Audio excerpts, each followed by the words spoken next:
안녕하세요. 고전명작 소설을 원서로 읽어주는 남자, 고원남 데이비드입니다. 어느 날 고향에 있는 아버지로부터 편지 한 통이 도착합니다.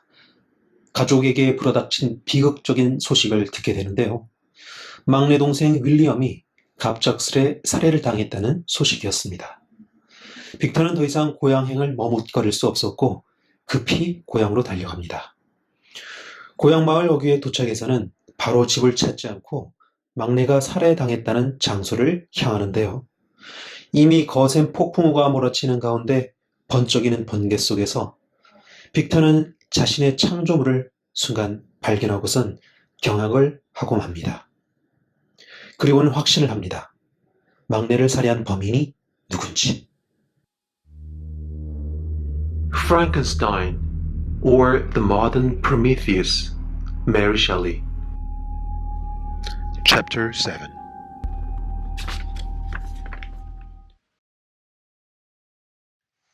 On my return, I found the following letter from my father.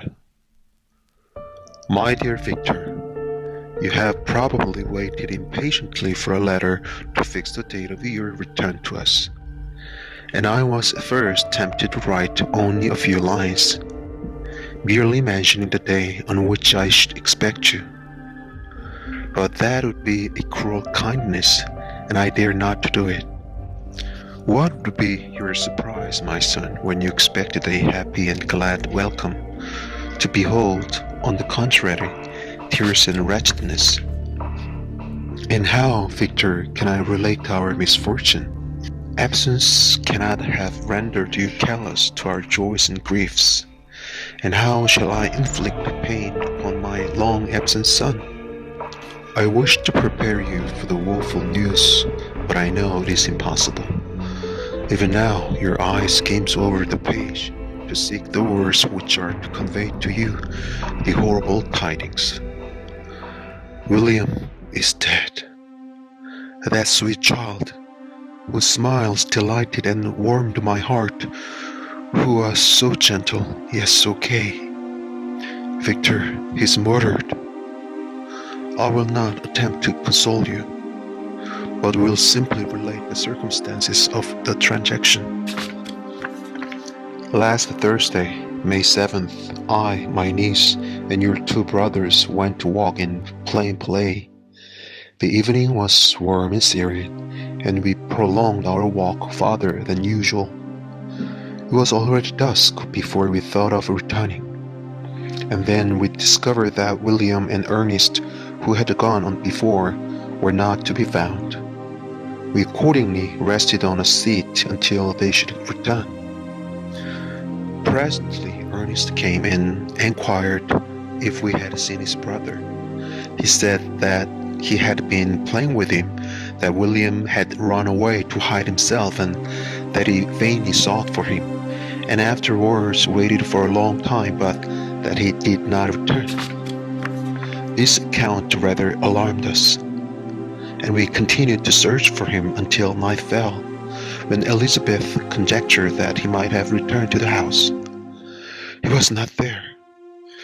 We returned again with torches, for I could not rest when I thought that my sweet boy had lost himself and was exposed to all the damps and dew of night.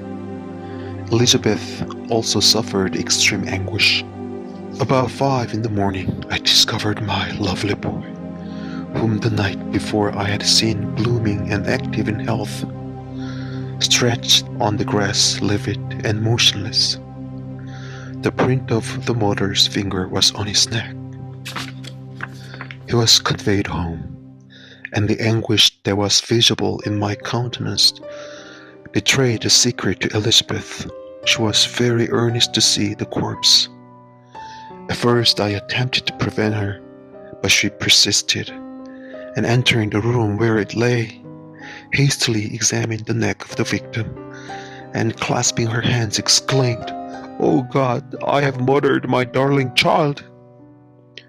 She fainted, and was restored with extreme difficulty. When she again lived, it was only to weep and sigh. She told me that That same evening, William had teased her to let him wear a very valuable miniature that she possessed of your mother. This picture is gone, and was doubtless the temptation which urged the murderer to the deed.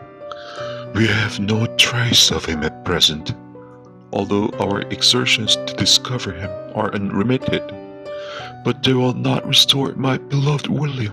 Come, dearest Victor, you alone can console Elizabeth. She weeps continually and accuses herself unjustly as the cause of his death. Her words pierce my heart. We are all unhappy. But will not there be an additional motive for you, my son, to return and be our comforter? Your dear mother. Alas, Victor, I now say, thank God she did not live to witness the cruel, miserable death of her youngest darling. Come, Victor, not brooding thoughts of vengeance against the assassin, but with feelings of peace and gentleness that will heal instead of festering the wounds of our minds. Enter the house of mourning, my friend, but with kindness and affection for those who love you, and not with hatred for your enemies. Your affectionate and afflicted father, Alphonse Frankenstein, Geneva, May 12th, 17 _. Clovel, who had watched my countenance as I read this letter, was surprised to observe the despair that succeeded the joy I at first expressed on receiving news from my friends. I threw the letter on the table and covered my face with my hands. "My dear Frankenstein!" exclaimed Henry when he perceived me weep with bitterness. "Are you always to be unhappy? My dear friend, what has happened?" I motioned him to take up a letter while I walked up and down in the extremeness of agitation. Tears also gushed from the eyes of Clovel as he read the account of my misfortune. "I can offer you no consolation, my friend," said he. "Your disaster is irreparable. What do you intend to do?" "To go instantly to Geneva. Come with me, Henry, to order the horses." During our walk, Clovel endeavored to say a few words of consolation. He could only express his heartfelt sympathy. "Poor William," said he. "Dear lovely child, he now sleeps with his angel mother. Who that had seen him bright and joyous in his young beauty, one must weep over his untimely loss. To die so miserably, to feel the murderous grasp, how much more a murder that could destroy radiant innocence. Poor little fellow. One only consolation have we. His friends mourn and weep, but he is at rest. The pang is over. His sufferings are at an end forever. A sod covers his gentle form, and he knows no pain. He can no longer be subject for pity. We must reserve that for his miserable survivors." Clovel spoke thus as we hurried through the streets. The words impressed themselves on my mind, and I remembered them afterwards in solitude. But now, as soon as the horses arrived, I hurried into a cabriolet and bade farewell to my friend.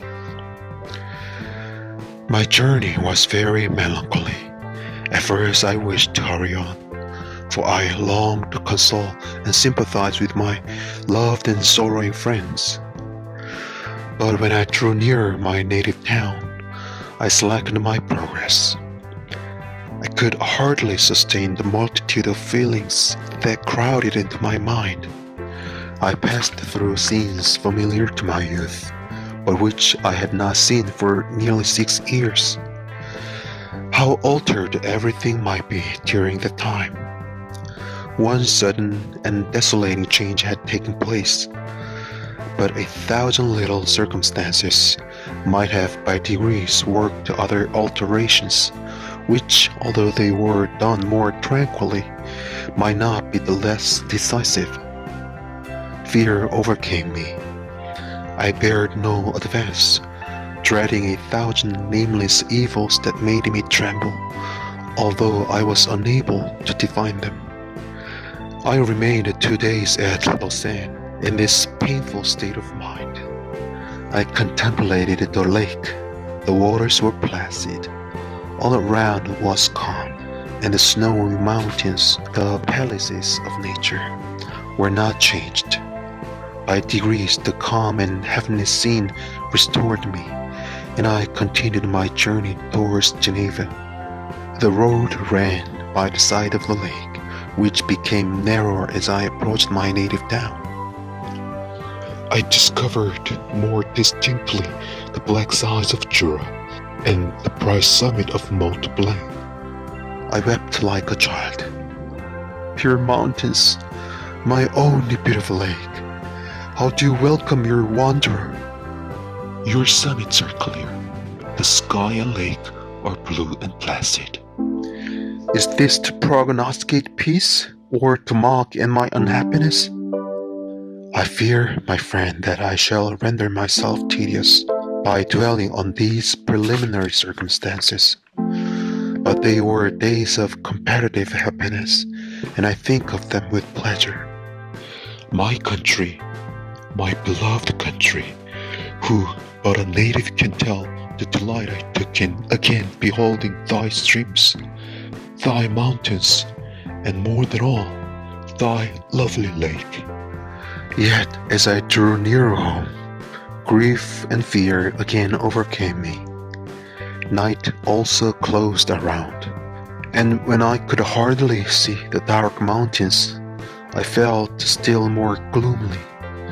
The picture appeared a vast and dim scene of evil, And I foresaw obscurely that I was destined to become the most wretched of human beings. Alas, I prophesied truly, and failed only in one single circumstance, that in all the misery I imagined and dreaded, I did not conceive the 100th part of the anguish I was destined to endure. It was completely dark when I arrived in the environs of Geneva.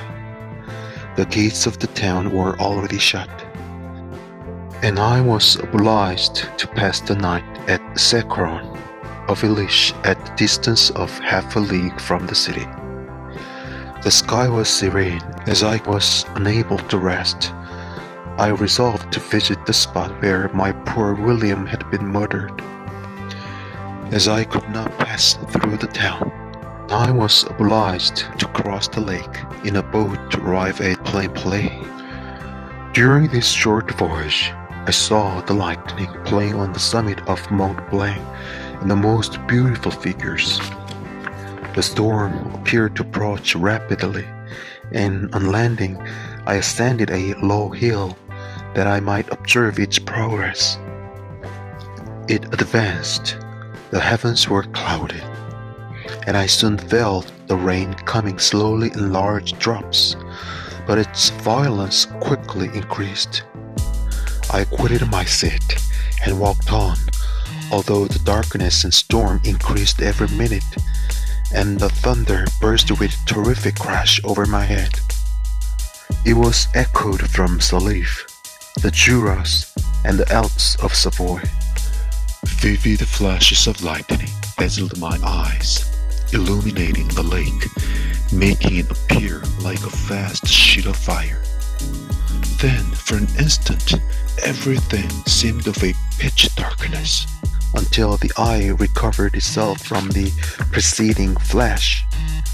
The storm, as is often the case in Switzerland, appeared at once in various parts of the heavens.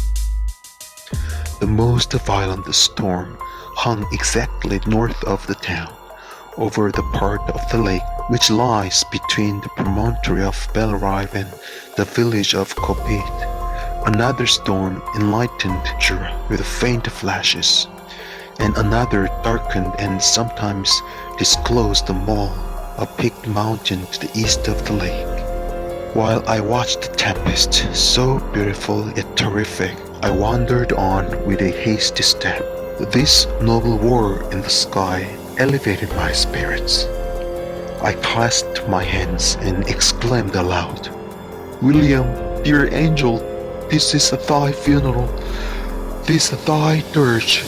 As I said these words, I perceived in the gloom a figure which stole from behind a clump of trees near me. I stood fixed, gazing intently. I could not be mistaken. A flash of lightning illuminated the object and discovered its shape plainly to me. Its gigantic stature and the deformity of its aspect, more hideous than belongs to humanity, instantly informed me that it was the wretch, the filthy demon, to whom I had given life. What did it there? Could it be? I shuddered at the conception, the mother of my brother. No sooner did that idea cross my imagination than I became convinced of its truth. My teeth chattered, and I was forced to lean against a tree for support. The figure passed me quickly, and I lost it in the gloom. Nothing in human shape could have destroyed the fair child.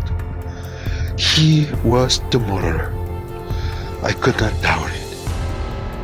The mere presence of the idea was an irresistible proof of the fact. I thought of pursuing the devil, but it would have been in vain, for another flash discovered him to me hanging among the rocks of the nearly perpendicular ascent of Monk's Leaf, a hill that bounds plainly on the south. He soon reached the summit and disappeared. I remained motionless. The thunder ceased, but the rain still continued, and the scene was enveloped in an impenetrable darkness. I revolved in my mind the events which I had until now sought to forget. The whole train of my progress toward creation, the appearance of the works of my own hands at my bedside, its departure. 2 years had now nearly elapsed since the night on which he first received life. And was this his first crime? Alas, I had turned loose into the world a depraved wretch, whose delight was in carnage and misery. Had he not murdered my brother? No one can conceive the anguish I suffered during the remainder of the night, which I spent cold and wet in the open air. But I did not feel the inconvenience of the weather. My imagination was busy in scenes of evil and despair. I considered the being whom I had cast among mankind and endowed with the will and power to effect purposes of horror, such as the deed which he had now done, nearly in the light of my own vampire, my own spirit let loose from the grave and forced to destroy all that was dear to me. Day dawned, and I directed my steps towards the town. The gates were open, and I hastened to my father's house. My first thought was to discover what I knew of the murderer, and cause instant pursuit to be made.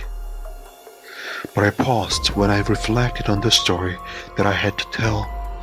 A being whom I myself had formed and endued with life had met me at midnight among the precipices of an inaccessible mountain.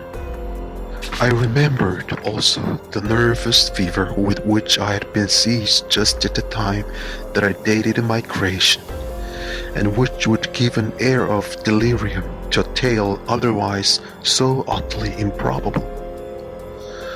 I well knew that if any other had communicated such a relation to me, I should have looked upon it as the ravings of insanity. Besides, the strange nature of the animal would elude all pursuit, even if I were so far credited as to persuade my relatives to compensate. And then of what use would be pursuit? Who could arrest a creature capable of scaling the overhanging sides of Moncton's leaf? These reflections determined me, and I resolved to remain silent. It was about 5 in the morning when I entered my father's house. I told the servants not to disturb the family, and went into the library to attend their usual hour of rising. 6 years had elapsed, passed in a dream but for one indelible trace, and I stood in the same place where I had last embraced my father before my departure for Ingolstadt. Beloved and venerable parent, he still remained to me. I gazed on the picture of my mother, which stood over the mantelpiece. It was an historical subject, painted at my father's desire, and represented Caroline Beaufort in an agony of despair, kneeling by the coffin of her dead father. Her garb was rusty, and her cheek pale, but there was an air of dignity and beauty that hardly permitted the sentiment of pity. Below this picture was a miniature of William. My tears flowed when I looked upon it. While I was thus engaged, Ernest entered. He had heard me arrive, and hastened to welcome me. "Welcome, my dearest Victor," said he. "Ah, I wish you had come 3 months ago, and then you'd have found us all joyous and delighted. You come to us now to share a misery which nothing can alleviate. Yet your presence will, I hope, revive our father, who seems sinking under his misfortune. And your persuasions will induce poor Elizabeth to cease her vain and tormenting self-accusations." Poor William. He was our darling and our pride. Tears unrestrained fell from my brother's eyes. A sense of mortal agony crept over my frame. Before, I had only imagined the wretchedness of my desolated home. The reality came on me as a new and a not less terrible disaster. I tried to calm Ernest. I inquired more minutely concerning my father, and here I named my cousin. "She most of all," said Ernest, "requires consolation. She accused herself of having caused the death of my brother, and that made her very wretched. But since the murderer has been discovered—" "The murderer discovered? Good God! How can that be? Who could attempt to pursue him? It is impossible. One might as well try to overtake the winds, or confine a mountain stream with a straw. I saw him too. He was free last night." I do not know what you mean, replied my brother in accents of wonder. But to us, the discovery we have made completes our misery. No one would believe it at first, and even now Elizabeth will not be convinced, notwithstanding all the evidence. Indeed, who would credit that Justin Moritz, who was so amiable and fond of all the family, could suddenly become so capable of so frightful, so appalling crime? Justin Moritz, poor girl, is she the accused? But it is wrongfully. Everyone knows that. No one believes it, surely, Ernest? No one did at first. But several circumstances came out that have almost forced conviction upon us, and our own behavior has been so confused as to add to the evidence of facts a weight that I fear leaves no hope for doubt. But she will be tried today, and you will then hear all. He then related that, the morning on which the murder of poor William had been discovered, Justin had been taken ill and confined to her bed for several days. During this interval, one of the servants, happening to examine the apparel she had worn on the night of the murder, had discovered in her pocket the picture of my mother, which had been judged to be the temptation of the murderer. The servant instantly showed it to one of the others, who, without saying a word to any of the family, went to a magistrate. And upon their disposition, Justin was apprehended. On being charged with the fact, the poor girl confirmed the suspicion in a great measure by her extreme confusion of manner. This was a strange tale, but it did not shake my faith, and I replied earnestly, "You're all mistaken. I know the murderer, Justin, poor good Justin, is innocent." At that instant, my father entered. I saw unhappiness deeply impressed on his countenance, but he endeavored to welcome me cheerfully, and after we had exchanged our mournful greeting, would have introduced some other topic than that of our disaster, had not Ernest exclaimed, "Good God, Papa! Victor says that he knows who was the murderer of poor William." "We do also, unfortunately," replied my father. "For indeed, I'd rather have been forever ignorant than have discovered so much depravity and ingratitude in one I valued so highly. My dear father, you are mistaken. Justin is innocent. If she is, God forbid that she should suffer as guilty. She is to be tried today, and I sincerely hope that she will be acquitted." This speech calmed me. I was firmly convinced in my own mind that Justin, and indeed every human being, was guiltless of this murder. I had no fear, therefore, that any circumstantial evidence could be brought forward strong enough to convict her. My tale was not one to announce publicly. Its astounding horror would be looked upon as madness by the vulgar. Did anyone indeed exist? Except I, the creator, would believe, unless his senses convinced him, in the existence of the living monument of presumption and rash ignorance which I had let loose upon the world. We were soon joined by Elizabeth. Time had altered her since I last beheld her.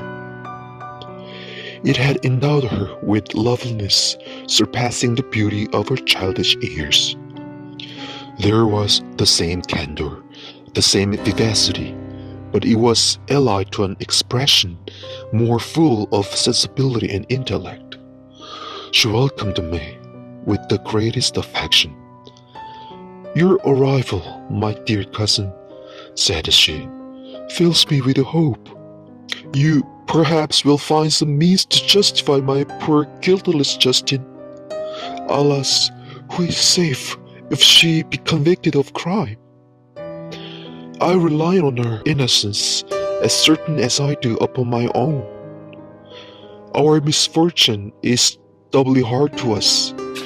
We have not only lost that lovely darling boy, but this poor girl, whom I sincerely love, is to be torn away by even a worse fate. If she is condemned, I never shall know joy more. But she will not. I'm sure she will not. And then I shall be happy again, even after the sad death of my little William."